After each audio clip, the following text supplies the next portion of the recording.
로마서 2장 1절부터 16절까지 보겠습니다.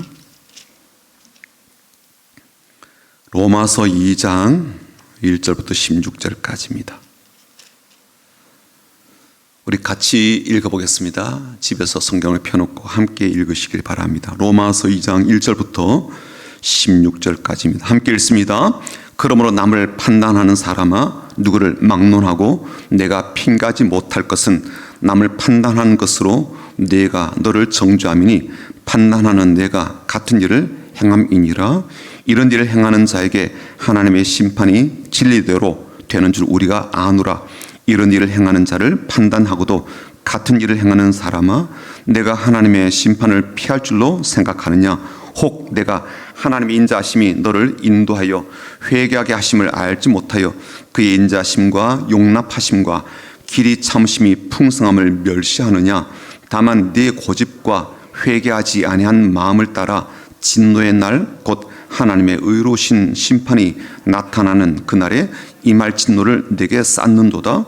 하나님께서 각 사람에게 그 행한 대로 보응하시되 참고 선을 행하여 영광과 존귀와 썩지 아니함을 구하는 자에게는 영생으로 하시고, 오직 당을 지어 진리를 따르지 아니하고 불의를 따르는 자에게는 진노와 분노로 하시리라. 악을 행하는 각 사람의 영에는 환난과 곤고가 있으리니 먼저는 유대인에게요 그리고 헬라인에게며, 선을 행하는 각 사람에게는 영광과 존귀와 평강이 있으리니 먼저는 유대인에게요 그리고 헬라인에게라.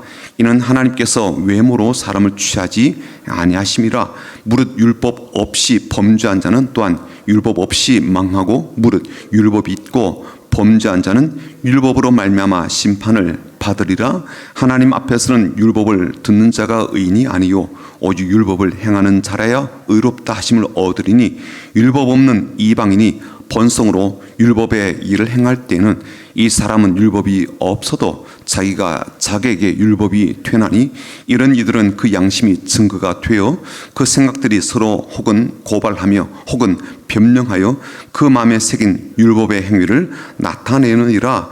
곧 나의 복음에 이른 바와 같이 하나님이 예수 그리스도로 말미암아 사람들의 은밀한 것을 심판하시는 그날이라. 아멘. 지구촌이 전쟁 때문에 굉장히 어수선하기도 하고요, 또 불안과 두려움이 가득하기도 합니다. 이러다가 정말 3차 대전 터지면 어떡하나 그런 생각이 들어요. 이게 그런 생각만 드는 게 아니라 자꾸만 현실적으로 그런 일들이 이제 확대가 되고 있으니까 이게 정말 그렇게 될 수도 있겠구나라는 가능성이 점점 우리의 마음을 불안케 만듭니다. 또 이 전쟁 때문에 우리는 좀 떨어져 있지만 이게 우리나라에 얼마나 또 큰 정치적 여파가 온 경제적 어려움을 갖고 오게 될 것인지, 이런 것들이 또 초미의 관심사가 되기도 하죠. 이런저런 예측을 내어놓고 또 대비하고 준비한다 할지라도 이 마지막 날 종말은 오고야 맙니다. 저는 이번 일이 종말의 시작이라든지 혹은 종말의 전조 현상이다 그렇게 생각하지는 않습니다. 오히려 종말은요, 사람이 예측하지 못할 때 임하는 것이거든요. 저는 종말이 언제 어떤 방식으로 임할 것인가 이걸 살피고 예측하는 것에 마음을 두기보다는 오늘 우리의 삶에 꼭 필요한 것이 무엇인지를 살피고 하나님 앞에서 제일 중요한 것이 하나님께서 기억해 주실 일을 하는 것이다, 그런 마음을 갖고 있습니다. 그래서 우리 모두가 서로 격려하여서 오늘 하나님 앞에서 내가 어떻게 살아갈 것인지, 오늘 이 하루를 어떻게 행할 것인지 요걸 두고 우리가 마음을 같이 하면서 그 일을 도모하는 것이 너무나도 중요하겠다, 그런 생각이 들고요. 또 서로 격려해서 그런 일에 집중하도록 우리 같이 한번 인사하고 축복하고 격려하도록 그렇게 하겠습니다. 앞뒤 좌우로 보시면서 주님의 이름으로 축복합니다 라고 인사하겠습니다. 주님의 이름으로 축복합니다. 주님의 이름으로 축복합니다. 주님의 이름으로 축복합니다. 한번 인사하겠습니다. 주님의 마음으로 사랑합니다. 사랑합니다. 사랑합니다. 사랑합니다. 계속 사랑한다라고 말을 하면요, 뇌도 착각을 해서 자신이 진짜 사랑한 줄 알아요. 우리의 삶 가운데 또 우리 교회 공동체 안에 또 여러분의 가정 가운데 사랑과 은혜가 충만한 그런 한 주간 되기를 축복합니다. 사람이 동물과 다른 점을 찾으러 간다면 뭐 여러 가지가 있겠지만 그 중에서도 가치에 대한 비교, 평가, 이 판단 이런 것은 우리가 동물과 좀 다른 점이다라고 볼 수가 있을 겁니다. 단순하게 말하자면요, 이런 영역들이 뒷받침되지 않는다면 우리의 삶의 향상과 진보를 예약할 수가 없죠. 기대할 수가 없을 겁니다. 비교할 수 있는 능력이 없고 또 평가할 수 있는 역량이 없고 판단할 수 있는 안목이 없다면 그의 삶의 질은 뒷걸음질 할 것이 뻔하고요. 그런 공동체라면 쇠퇴할 것이 불보듯 뻔한 일입니다. 그리고 이것은요, 신앙적 영역으로 넘어와도 분명합니다. 지금 새벽 기도에서는 이제 잠언서를 우리가 강의하고 있는데요. 잠언서에서 수도 없이 반복되는 것이 뭐냐면 악인의 길과 의인의 길, 혹은 지혜로운 사람과 미련한 사람에 대한 그런 말씀입니다. 이런 두 부류의 길과 두 부류의 삶에 대해서 비교하여 말씀하고 있고 평가하여 말씀하고 있고 판단해서 말씀하고 있거든요. 근데 만약 이 두 길, 이 두 부류의 사람에 대한 비교를 하지 못하고 평가와 판단을 하지 못한다면 그 좋은 말씀이 우리에게 무슨 의미가 있고 어떤 유익이 있겠습니까? 그러므로 우리가 사회생활을 위해서뿐만 아니라 신앙생활에 대해서도요, 이런 판단에 대한 능력은요, 매우 중요한 것임을 알 수가 있습니다. 문제는 오늘 본문 말씀이에요. 1절을 보게 되면요, 남을 판단하는 사람아 라고 시작을 하고 있죠. 그리고 매우 충격되는 그러한 내용을 우리가 들려줍니다. 1절부터 3절까지 한번 볼까요? 그러므로 남을 판단하는 사람아, 누구를 막론하고 네가 핑가지 못할 것은 남을 판단하는 것으로 네가 너를 정죄함이니 판단하는 네가 같은 일을 행함이니라. 이런 일을 행하는 자에게 하나님의 심판이 진리대로 되는 줄 우리가 아노라. 이런 일을 행하는 자를 판단하고도 같은 일을 행하는 사람아, 네가 하나님의 심판을 피할 줄로 생각하느냐. 이 짧은 세 구절 안에요, 판단이란 말이 3번 나오고 심판이란 말이 2번 나옵니다. 단순하게 보아도요, 판단하는 사람에게 하나님의 심판이 임한다라는 뜻임을 알 수가 있어요. 그리고 오늘 본문 전체로 이제 확대해서 본다면요, 심판이란 말, 진노란 말이 또 더 많이 나오게 되거든요. 하나님은 왜 이토록 판단하는 것을 싫어하실 정도를 넘어서서 극혐하실까요? 왜 그러실까요? 하나님께서 보실 때 우리가 판단하는 것에 무슨 문제가 있어서 그러실까요? 본문 말씀을 다시 살펴보게 되면 하나님께서 말씀하시는 판단한다 라는 것이 우리가 생각하는 그런 판단과 조금 의미가 다르구나라는 것을 알 수가 있습니다. 그리고 하나님께서 의미하시는 판단이라고 하는 그런 것의 기준에 의하면 그런 판단은 하나님의 진노의 대상, 심판의 대상이 될 수밖에 없다라는 것도 우리가 충분히 이해가 되어요. 왜 하나님께서 판단하는 자를 심판하신다 그러셨을까? 3가지 이유가 있습니다. 첫 번째는 뭐냐면요, 위선 때문입니다. 위선이란 말이 위장, 허위, 기만, 거짓 이런 뜻이잖아요. 진짜처럼 보이려고 꾸민 이런 것들이 모두 위선에 해당됩니다. 본문에 보면요, 하나님께서 지적하시는 판단은 바로 이런 위선적인 행위를 하는 사람들이 다른 사람을 향해서 정죄하는 것으로 인한 그런 문제예요. 1절에서 명확하게 그 문제를 지적하시는데 이런 거죠. 그러므로 남을 판단하는 사람아, 누구를 막론하고 네가 핑가지 못할 것은 남을 판단하는 것으로 누가 너를 정죄함이니 판단하는 네가 같은 일을 행하고 있다. 그렇게 지적하시는 거죠. 그래서 이런 사람을 가리켜서 반복하여 뭐라고 말씀하시는가 하면 이런 일을 행하는 자에게 혹은 같은 일을 행하는 사람아 라고 지적하여 말씀하시는 거예요. 본인이 볼 때는요, 다른 사람의 행위를 보니까 악하다, 잘못되었다, 문제가 많네, 그렇게 말을 하는데 정작 본인도 그런 모습을 하고 있고 그런 행위를 하고 있는 그러한 삶인데 그런 것을 가리켜서 하나님께서 남을 판단하고 있구나라고 그렇게 말씀하시는 거예요. 이런 캐릭터의 이제 대표적인 경우가 바로 바리새인들이잖아요. 주는요, 이 사람을 가리켜서 아예 외식하는 자들이라고 했는데 외식이란 말이 바깥에 나가서 식사한다 그런 뜻이 아니라 위선적이다 그런 뜻이죠. 11절을 열심히 하고요, 또 사소한 것조차 헌금을 하며 그렇게 신앙적 열심을 보인 것처럼 보였던 이들이었지만 이들에게는요, 어떤 의로움도 믿음도 심지어 하나님의 백성들에게 반드시 가져야 될 그런 자비로움도 발견할 수 없었던 겁니다. 어느 누구보다도 율법을 많이 알고 열심히 가르치고 지키려는 것처럼 보였지만 정작 자기의 문제와 자기의 죄를 보지 못하는 영적인 까막눈이었다는 거예요. 옷차림은 거룩하게 보이고 안식일을 잘 지키는 걸음을 보였지만 정작 그들의 마음에는요, 탐욕과 방탕으로 가득하다라고 말씀하시면서 그런 자들에게 화가 임하고 진노가 임할 것이라고 예수님께서 말씀하셨어요. 자, 그런데 이 문제는요, 예수님 시대의 바리새인들과 율법학자들 혹은 성경을 필사하는 서기관들에게만 해당되는 것이 아니었습니다. 예수님의 동생이었던 야고보가 활동하던 그 시대, 말하자면 그 편지를 받아본 사람들, 영적 이스라엘이라 그렇게 부르던 그런 사람들에게도요, 이런 일들이 있었습니다.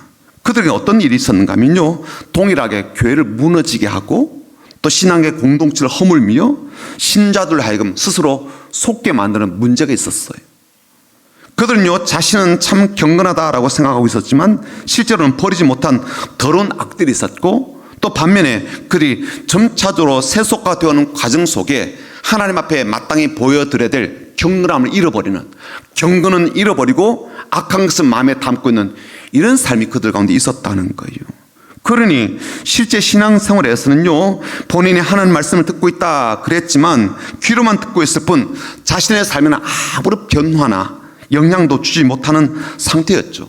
이런 모습을 가리켜서 야고보는요, 너가 너 자신을 속이고 있다, 자기가 자신을 속이는 자다라고 그렇게 말을 했습니다. 예수님께서 바리새인들에게 외식한다 그러시는 것이나 사도 바울이 남을 판단하는 그러한 사람들이라 말을 한 것이나 야고보가 자신을 속이는 사람들이다라고 말한 것은요, 모두 한 가지를 말하고 있는 거죠. 뭐예요? 그게 바로 위선이라는 거예요. 그리고 그 위선에 대해서는 결코 하나님께서 간과하시지 않고 반드시 심판을 내리신다는 거예요. 두 번째는 무엇 때문인가 보았더니 고집 때문입니다.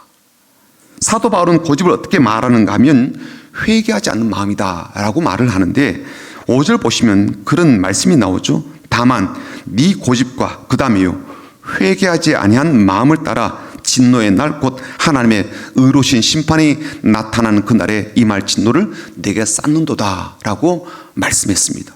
회개하지 않으니까 자신의 살아온 삶을 계속 유지하며 사는 거예요.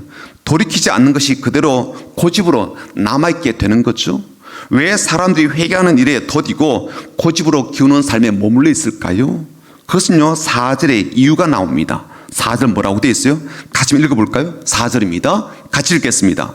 혹 네가 하나님의 인자심이 너를 인도하여 회개하게 하심을 알지 못하여 그의 인자심과 용납하심과 길이 참으심이 풍성함을 멸시하느냐. 지난주에 우리가 말씀을 들었다시피 하나님은요, 은혜가 풍성하고 자비가 넘치는 분이고요, 긍휼이 가득한 분입니다. 그래서 죄인이 회개하고 돌이키기를 기다리시고 악인이 자신의 악한 행위에서 돌아서기를 오랫동안 인내하시며 기다리시죠. 그런데 이 죄인이 혹은 악인이 하나님의 이런 오래 참으심의 은혜와 기다려줌의 이 긍휼을 가볍게 생각하고 심지어 이용하더라는 거예요. 뭐 이렇게 살다가 뭐 결정적인 순간에 뭐 회개하면 되지 뭐 죽음이 임박하여서 내가 필요하다라고 생각할 때 그때 고백하면 되지 뭐 그래서 그때 뭐 잘못되었다라고 신하면 되지 뭐 이렇게 생각한다는 거예요. 이런 생각과 행위야말로 하나님의 은혜를 혹은 하나님의 그 마음을 얼마나 쉽게 생각하고 가볍게 여기며 웃음거리로 생각하는지 몰라요. 그래서 하나님은요, 이런 고집이라든지 이런 교만이라든지 이런 오만한 착각에 대해서 하나님의 진노를 더 불러들이고 쌓아가는 것이다라고 경고하는 겁니다. 세 번째 마지막으로 무엇 때문인가 보았더니 양심 무시하는 것 때문이래요. 오늘 말씀의 사도 바울은 매우 중요한 기준을 우리에게 들려주는데 하나님 말씀이 이 참과 거짓을 구분하는 이 기준이 되기도 하고 합법과 불법을 판가름하는 율법의 기능도 하게 되는데 그런 율법이 없던 시대나 혹은 그 율법을 듣지도 못하고 알지도 못하는 사람에게는 어떻게 참과 거짓을 구분하고 어떻게 합법과 불법을 알게 돼서 그렇게 할 수가 있는가, 죄 문제를 다룰 수가 있겠는가, 이제 그런 문제 제기를 해요. 그런데 율법 이전에 혹은 율법을 몰라도 우리에게는요 뭐가 있는가 하면 양심이라는 게 있습니다. 양심. 교회를 다니지 않더라도 신을 모르더라도 사람에게는 다 양심이 있다는 거예요. 그 양심이 이제 선과 악의 기준이 되고 또 법의 기능을 한다는 거예요. 악한 행위나 잘못된 말이나 선하지 못한 생각은요 우리의 이 양심의 경고등이 딱 켜지게 되는 거죠. 15절 말씀 볼까요? 15절 말씀. 이런 이들은 그 양심이 증거가 되어 그 생각들이 서로 혹은 고발하며 혹은 변명하여 그 마음에 새긴 율법의 행위를 나타내느니라. 이게요 쉬운 성경 번역본 보니까 아주 더 쉽게 우리에게 이렇게 알려주고 있습니다. 한번 볼까요? 앞에 쉬운 성경 된 거요. 읽어보겠습니다. 이런 사람들은 율법이 요구하는 것이 그들 마음속에 새겨져 있는 것을 보여주며 그들의 양심이 그것을 증언하고 그들의 생각이 그들의 잘못을 고소하기도 하며 그들 자신을 변명하기도 합니다. 그러니까 율법의 시대는요 그리고 율법을 아는 사람들에게는 그 율법이 고발자가 된다는 거죠. 반면에 율법이 없거나 율법을 모르는 사람들은요 양심이 율법의 기능을 한다는 거예요. 문제는 율법을 무시하는 그러한 이들이 있는 것처럼 양심을 무시하는 사람도 있겠죠. 그리고 그렇게 양심을 무시하는 사람들은 그 무시한 그 양심이 고발자가 된다는 거예요. 그로 인해서 하나님의 심판을 받을 수밖에 없다는 겁니다. 그리고 우리의 마음을 참 더 무겁게 만드는 게 뭐냐면은 사람들이 은밀한 행위까지도 고발의 대상이 된다는 거예요. 6절에 그렇거든요. 한번 볼까요? 6절 보시면 하나님께서 각 사람에게 그 행한 대로 보응하시되, 그리고 16절 넘어갑니다. 보시면 곧 나의 복음에 이른 바와 같이 하나님이 예수 그리스도로 말미암아 사람들의 은밀한 것을 심판하시는 그날이라. 자, 6절과 16절을 중간에 좀 빼고요 연결해 보면 이렇게 되는 거예요. 하나님께서 각 사람에게 그 행한 대로 보응하시되 사람들의 은밀한 것을 심판하시는 그날이라. 이렇게 연결되는 거예요. 설사 내가 뭐 숨긴 일이라 할지라도, 심지어 나의 양심조차도 깨닫지 못하고 행한 일이라 할지라도 은밀한 중에 있었던 일들까지 하나님께서는 다 아시고 심판하신다는 거예요. 그러므로 하나님요 그런 일들을 행할 가능성이 많기도 하고 또 실제로 그런 일을 행하며 사는 우리들에게 판단하지 말 것을 이제 말씀하시는 거죠. 판단하지 말라는 그 말은요 그런 일을 저지르고 있는 그러한 사람들을 정죄하지 말라 그런 의미만 아니에요. 너도 같은 행동을 하면서 왜 다른 사람들을 죄인으로 생각하고 정죄하는가, 그렇게 판단하는 것을 앞으로 하지 말라, 그런 교훈 이상의 의미를 담고 있습니다. 오늘 이 말씀요 실은 우리들에게 매우 중대한 결단을 내릴 것을 요구하시는 말씀이에요. 그래서 오늘 설교 제목을 판단하지 말고 결단하라 라고 그렇게 설교 제목을 여러분들에게 말씀을 드립니다. 우리들이 뭐 잘하고 있다는 그런 뜻도 아니고요 우리에게 문제가 없다는 그런 의미도 아닙니다. 우리들에게 그런 행위에 대한 하나님의 심판이 임하지 않는다 그런 의미도 아니에요. 다만 오늘 우리들에게 있어서 더 중요한 것은 뭐냐면 하나님 앞에서 우리 자신에 대한 결단이 필요하다는 거예요. 어떤 결단이 필요한가? 오늘 본문 말씀에 세 가지를 우리에게 이야기합니다. 첫 번째는요 고집을 버리고 회개하는 결단이에요. 회개를 위한 결단에는요 반드시 고집을 버리는 결단이 꼭 포함이 되어 있습니다. 고집이 뭐예요? 내가 틀렸음을 알고도 내 의견을 바꾸지 않고 자신의 생각을 고치지 않고 그런 방향을 바꾸지 않고 굳은 마음으로 버티는 것, 이게 고집이거든요. 어쩌면 자신이 틀린 것을 틀렸다고 인식하지 못하고 받아들이지 못하는 사람도 있을 거예요. 하지만 우리의 양심이 알고 있거든요. 우리의 양심이 우리의 잘잘못을 알고 있지 않습니까? 이젠 그 고집을 꺾고 아집을 내려놓고 삶의 걸음을 바꾸도록 우리에게 말하지 않아요? 막연하게 뭐 열심히만 살면 되지 않아, 그렇게 할 문제가 아니라는 거예요. 사람 사는 것만 다 똑같지 뭐 별반 다를 게 뭐가 있겠어. 그렇게 말하면서 너나 나나 뭐 인생 별것 없다라고 하면서 어제 살았던 걸음을 오늘도 계속 바꾸지 않고 살겠다고 하는 것은요 하나님의 자비로우신 손길을 뿌리치고 걷어차는 것과 똑같습니다. 여러분, 오늘까지 살아온 우리들의 걸음에서 돌이켜야 될 걸음은 없습니까? 결단을 미룬 채 뭐 어떻게 되겠지 하면서 살아온 그러한 것은 우리가 없습니까? 나만 이렇게 사는 게 아니고 뭐 수많은 사람 다 그렇게 사는데 뭐 설마 그 많은 사람 다 지옥에 하나님께서 보내실까? 사랑이 많으시던 하나님께서 그렇게까지 하지 않으실 거야. 뭐 그러면서 곁눈질로 눈치 보면서 고집을 꺾지 않고 회개기를 선택하지 않는 그러한 이유는 이 자리에 없으십니까? 이젠 결단하십시오. 완고한 마음을 접고요, 하나님과 함께하는 길을 선택하는 결단을 내리십시오. 하나님과 함께하겠다는 길이 아니라면요, 지금 나는 심판의 길을 걷고 있는 거예요. 이건 명확합니다. 뭐 제가 하는 이야기가 아니라 오늘 하나님께서 하신 말씀이니까요. 두 번째, 우리가 무슨 결단이 필요한가 하면요, 선한 일을 시작하겠다라는 결단입니다. 선한 일이 뭡니까? 착한 일은 어떤 거예요? 일반적으로 어려운 사람들 도와주는 겁니다. 가난한 사람들 구제하고요, 힘든 상황 속에 있는 사람들 위해서 봉사하는 것을 말합니다. 그래서 우리 교회가 긍휼사역에 참 많은 마음을 두고 봄에도 하고 또 이 가을에도 하려고 하고요, 또 우리가 절기 때마다 우리가 헌금을 드리면서 그것을 이웃들 위해서 나누려고 그렇게 좀 애쓰게 되죠. 그래서 이번에는 좀 금액도 상향 조정해서 나눠주려고 합니다. 제가 일에 마음을 이렇게 자꾸 두는 것은 뭐냐면, 이 긍휼의 사역에 대한 마음을 잃어버리지 않도록, 물론 복지관에 갖다 주기도 하고 혹은 뭐 주민센터에 갖다 주기도 하고 해서 그렇게 나눠주는 것도 필요하겠지만, 우리가 직접적으로 가서 사람을 만나게 되고 그들 위해서 기도하다 보면 우리의 마음이 더 뜨거워지거든요. 이 마음 잃어버리지 않고자 우리가 직접 가도록 제가 자꾸 이런 어떤 기획들을 하게 되는 겁니다. 어쨌건 주변 이웃들에게, 어려운 이웃들에게 이렇게 나눠주는 사역, 긍휼의 사역이 선한 일이 맞죠. 그런데 오늘 말씀 보니까요, 하나님께서 기대하시는 선한 일은 이런 긍휼 사역을 넘어서는 것이에요. 7절 한번 볼까요? 7절 보시면, 참고 선을 행하여 영광과 존귀와 썩지 아니함을 구하는 자에게는 영생으로 하시고, 그렇게 되어 있어요. 영광과 존귀와 썩지 않음을 구하는 자에게는 이라고 하신 말씀 한번 보자고요. 선한 일의 내용이 실은요, 영적 차원을 포함하고 있다, 그런 뜻이거든요. 선한 일 어떤 거예요? 영광스러운 일이에요. 존귀한 일이에요. 썩지 않음을 구하는 일이랍니다. 하나님을 영화롭게 하는 일이래요. 말하자면 하나님을 존귀하게 높여드리는 그러한 일입니다.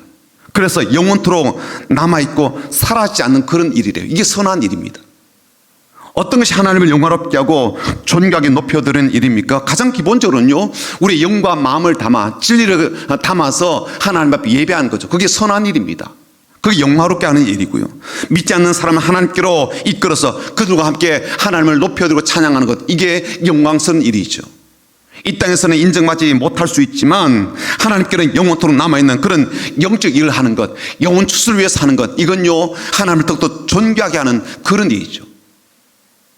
지난주에 우리 교회에 오셔서 간증해 주신 이 최병호 집사님도요, 단 한 줄의 말씀 붙잡고 지금까지 달려오고 있지 않습니까? 다니엘서 말씀, 지혜 있는 자는 궁창의 빛과 같이 빛날 것이요 많은 사람은 옳은 대로 돌아오게 한 자는 벨과 같이 영원토록 빛나리라. 많은 사람들을 구원하고 많은 사람들을 옳은 대로 진리 가운데로 하나님께로 이 돌아가는 이러한 사람은 벨과 같이 영원히 빛날 것이다 라고 그렇게 그 말씀 붙잡고 지금도 사역하고 있습니다. 저는요, 이 사람을 통해서 하나님이 영광을 받으신다라고 해석해도 이 말씀이 크게 틀린 말씀이 아니라고 생각되거든요. 그래서 이 사실을 너무나도 잘 알고 있었던 사도 바울은요, 다시 한 번 더 확증하면서 선언합니다. 10절 한번 보십시오. 선을 행하는 각 사람에게는 영광과 존귀와 평강이 있으리니. 하나님의 영광을 위해서 봉사하고 하나님을 존귀하게 높여드리는 일에 마음을 다하고 영원한 것을 구하며 예배하는 사람들에게 하나님은요, 자신의 영광을 주시고 그들을 존귀하게 세우시며 그들의 삶에 하나님의 평강을 주신다는 거예요. 사랑하는 성도 여러분, 이제 이렇게 선한 일을 하겠다고 결단을 내리십시오. 세 번째, 마지막으로는요, 하나님 말씀대로 살겠다는 결단입니다. 하나님 말씀 듣는 것 무엇보다 중요하죠. 하지만 오늘날에도 우리의 가장 큰 약점이요, 문제가 뭡니까? 행함에 대한 부족함 아닙니까? 실천에 대한 모자람 아니겠습니까? 특히나 우리는요, 설교 참 많이 들을 수 있는 좋은 메시지를 접할 수 있는 시대를 살고 있습니다. 그런데 그런 시대 속에서도 여전히 동일한 문제를 안고 있잖아요. 말씀대로 살지 못하거나 듣고 아는 것 그러나 실천 이 사이는요 큰 괴리가 있는 그런 약점들을 우리가 안고 있습니다. 아는 것과 행동으로 옮기는 것은요 분명한 차이가 있죠. 오늘날에는 어느 때보다도 지식의 폭발적 증가를 봅니다. 정보에 넘치는 확장들을 봅니다. 하지만 그렇다고 해서요 삶의 내용과 신앙적인 질적 면에 있어서 더 나아졌다라고 보기는 어렵다고 저는 그렇게 여겨집니다. 그만큼 말씀대로 사는 것에는요 지식과 행동에는 많은 간극이 보여지니까요. 그래서 하나님은 우리에게 결단하기를 기대하시고 기다리십니다. 말씀을 듣고 행하는 것, 말씀을 듣고 순종하는 것에는요 늘 결단이 있어야 되겠죠. 말씀을 듣고 은혜를 받으면 자연스럽게 순종하게 된다, 그 말 맞습니다. 분명 그렇게 되는 부분이 있죠. 하나님의 은혜가 임하였는데 그 은혜가 그의 삶에 새로운 변화를 일으키니까요. 하나님의 말씀이 그의 가슴에 들려지게 되는데 그 말씀의 능력이 그 인생을 바꿀 것이니까 그건 맞아요. 하지만 그 은혜에 대한 반응과 그 말씀에 대한 반응에는요 언제나 믿음의 결단이 필요합니다. 순종에는 언제나 결단이 필요합니다. 믿음에는 언제나 결심이 필요합니다. 결단해도 달라지지 않고 옛날로 다시 돌아간다라는 분이 계시죠. 결심해도 그 습관에서 벗어나지 못한다라는 분도 계십니다. 그래서 결단 무용론, 결심에 대한 불필요성에 대한 그런 말을 하는 분도 계셔요. 그래도 하나님은요 우리가 결단하기를 원하시고 결심하기를 기대하십니다.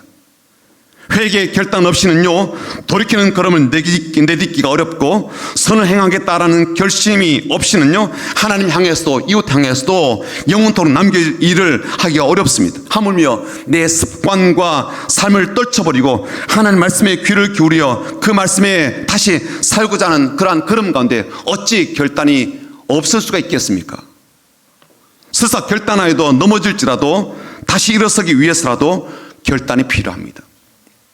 제 부끄러운 얘기를 좀 할까요? 저는 대학교 2학년 때까지만 해도 담배를 피우지 않았어요.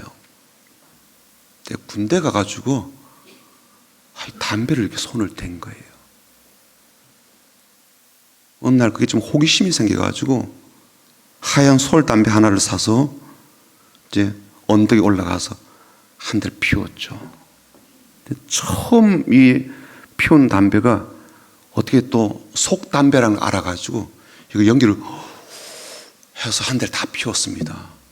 그리고 이제 내려오려고 하는데 이게 핑 돌아서 어떻게 움직일 수가 없는 거예요.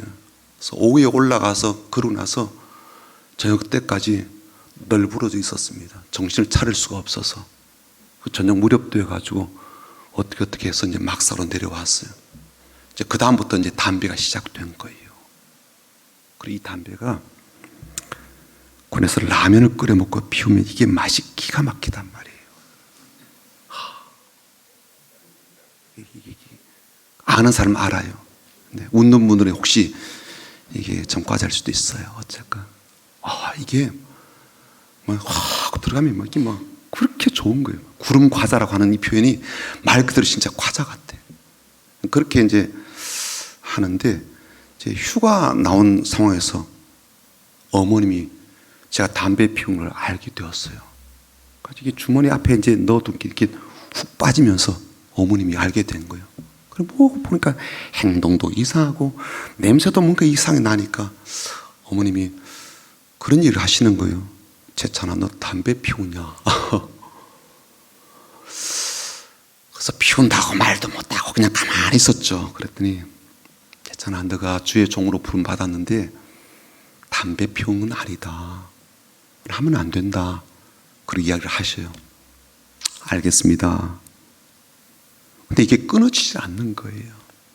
군에 들어가서 계속하고 나오면 좀 조심하고 그렇게 하다가 이제 제대를 했죠. 근데 그 과정 속에 제가 또 제대하고 나서 교회 학교 또 교사였거든요. 한 대 하면서 갔어요. 그럼 얼마나 이게 위선적인 삶이겠습니까? 그러니까 저도 양심이 이제 막 꺾이고 막 그렇죠. 그래서 끊으려고 결단도 하고 결심도 했는데 이게 3개월 끊었다 다시 시작하고 6개월 끊었다 다시 시작하고 그런 일이 계속 반복되었습니다. 그리고 결혼하게 되었고요. 결혼하고 나서도 몰래 피우기도 하고. 근데 제가 대학교 4학년 때 이제 무슨 일이 있었는가 하면 내년에 이제 신학교를 들어가기 위해서 준비를 하고 있었습니다. 그러니까 신학생이 되기 위한 꿈을 꾸며도 불구하고 이걸 못 끊는 거예요. 계속 반복되었어요. 끊었다 피우고 끊었다 피우고 그 연기에 막 끌려가지고.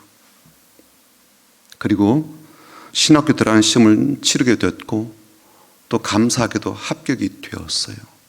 근데 그때까지도 이 정리가 안 되는 이게 담배가. 그리고 학교 졸업식은 아직 앞두고 있었지만 신학교 입학이 먼저 되어가지고 신학교에 이제 들어가서 이 1월과 2월 2달 동안 언어 수업이 있었습니다. 헬라어도 배우고 히브리어도 배우는 이 2달 동안 하는 그런 수업이 있어서 결국 신학교에 미리 입학하는 그런 일이 있었어요. 놀랍게도 학교에 들어갔는데 담배가 저절로 끊어졌어요. 저절로. 막 어떻게 해보려고 하지 않았는데. 그리고 그 이후로는 지금까지 담배를 피우지 않습니다만 저는 그렇게 생각돼요. 담배를 끊는 것 하나님 은혜다. 왜냐하면 제가 아니까. 제가 막 그렇게 애썼음에도 불구하고 안 끊어졌단 말이에요. 은혜로 신학교 들어가면서 끊어졌어요. 그런데 저는 또 한편으로 그런 생각도 합니다. 내가 끊으려는 결단과 결심이 없이 그렇게 되었겠나. 결단하고 결심하고 실패했죠. 매번 실패해요. 또 시작하고 또 하고 죄책감 갖고 그러면 안 된대라는 나로도 정죄하는 그런 마음도 있고 또 그런 걸 보고 다시 시작하고 이런 일이 4년 이상 반복되었거든요. 제가 무슨 말씀을 드리고 싶은가 하면 우리의 모든 삶은 하나님의 은혜 가운데 살아가고 삶이 진행되지만 그럼에도 불구하고 결단이 필요 없는 건 아니다는 거예요. 결심 필요하다고요. 넘어질 수 있죠. 실패할 수 있죠. 또다시 옛날 습관으로 돌아갈 수가 있죠. 그래도 결심 필요하다고요. 그래도 결단 필요하다는 거예요. 오늘 우리가 말씀 보면서요 특별히 주목하게 되는 이제 말씀인데 그 뭐냐면 16절에 나오는 나의 복음이라는 말씀이에요. 이 말은 사도 바울이 그동안 전했던 그 복음, 예수 십자가의 복음 혹은 부활의 복음, 구원의 복음, 주님께서 흘리신 그 피로 말미암아 우리가 의롭다함을 받는 그런 복음을 의미하거든요. 그런데 저는 이 말이 어떻게 들리는가 하면 그 복음이 이젠 나의 복음입니다 라고 그렇게 들려지는 거예요. 그렇게 해석되는 거예요. 이런 거죠. 하나님의 그 은혜가 이젠 나에게 주신 은혜입니다. 하나님의 그 사랑과 그 자비가 나에게 주신 사랑과 긍휼입니다. 하나님의 그 소망과 나를 향한 그 기대가 나에게 주신 기대이자 소망입니다. 그래서 이 모든 것들이 나를 위한 복음으로 여기고 있다라고 해석되는 거예요. 그 복음, 나를 위한 그 복음으로 인하여 사도 바울은 결단하고요 그 복음 위하여서 다시 결심하거든요. 심판이 두려워서가 아니에요. 복음 때문이에요. 은혜 때문이에요. 사랑과 긍휼 때문입니다. 오래 참아주시는 하나님의 자비로우심과 깊은 은총의 그런 풍성함 때문이에요. 내가 믿고 내가 확신한 이 복음 때문에 어떻게 해요? 결단하는 거예요. 이 복음 때문에 어떻게 해요? 결심하는 거예요. 넘어질 수 있죠. 실패할 수가 있고요. 또다시 한 대 또 피울 수도 있죠. 한 잔 할 수도 있고요. 그래도 결심하는 거예요. 그래도 결단하는 거예요. 왜냐하면 이 복음 때문에, 이 은혜 때문에, 나를 여전히 귀히 보시는 사랑 때문에. 사랑하는 성도 여러분, 오늘 우리에게도요 더 이상 위선에 의한 판단이나 고집에 의한 판단이나 양심 무시함으로 인한 판단하지 않고 회개를 위한 결단, 선을 행하고자 하는 그러한 결단, 하나님의 말씀에 기꺼이 순종하고자 하는 그러한 결단을 하셔서 하나님께서 주시는 그 영광, 하나님께서 주시는 그 존귀, 하나님께서 우리의 삶 가운데 그토록 부어주고자 하는 평강이 가득하게 되고 복되게 누리는 하나님의 사람이 다 되시기를 주님의 이름으로 축복합니다. 아멘.